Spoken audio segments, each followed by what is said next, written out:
दिलवा से हमारा तू खेल के गईले, दिलवा से हमारा तू खेल के गईले।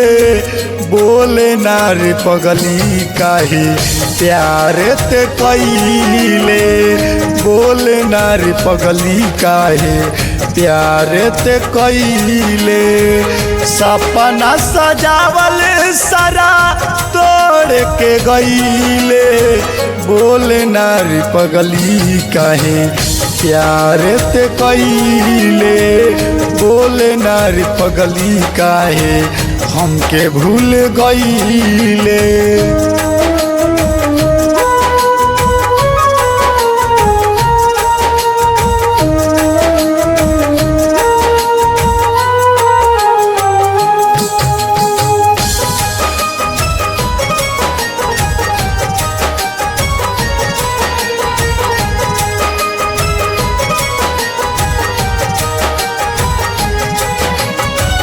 तोहरा के मानत रहनी दुनिया जहान रे, दिल तोड़ ले बारू हमर परान रे।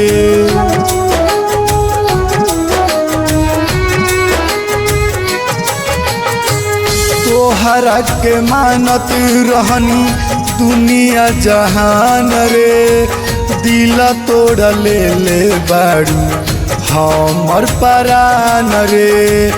कहीं के लायक नहीं छोड़ के गईले, कहीं के लायक नहीं छोड़ के गईले।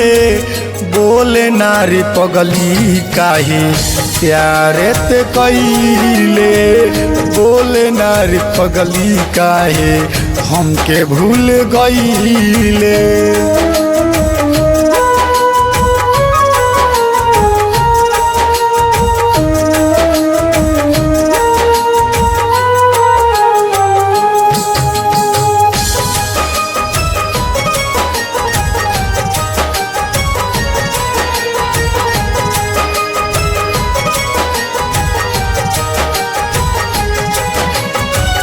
प्यार के सपना काहे हमके देखवलू, पागल बना के हमके गम में डूबवलू।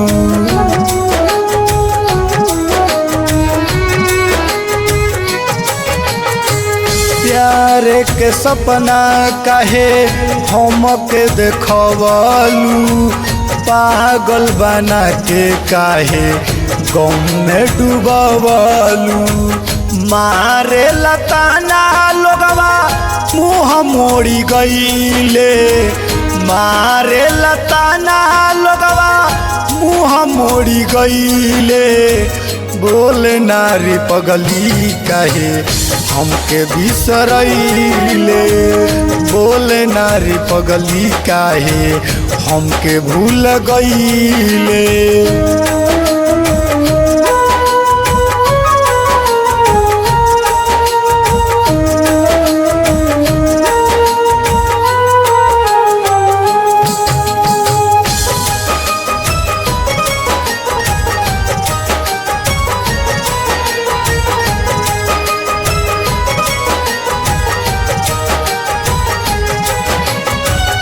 हम रहनी चांद तू तो हमर चकोर रे, कृष्ण क्रांति के देले जखम बिजोड़ रे।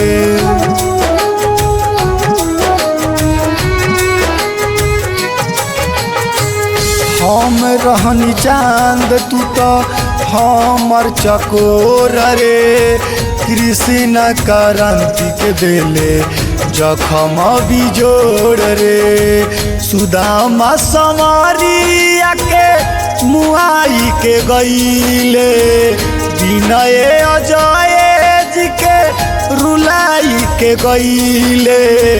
बोले नारी पगली काहे हमके बिसरैले, बोले नारी पगली काहे प्यार ते कईले। दिलवा से हमारा तू खेल के गईले, बोले नारी पगली काहे प्यारे ते कईले, बोले नारी पगली काहे हमके छोड़ गईले। Presented by RMV Pure Song।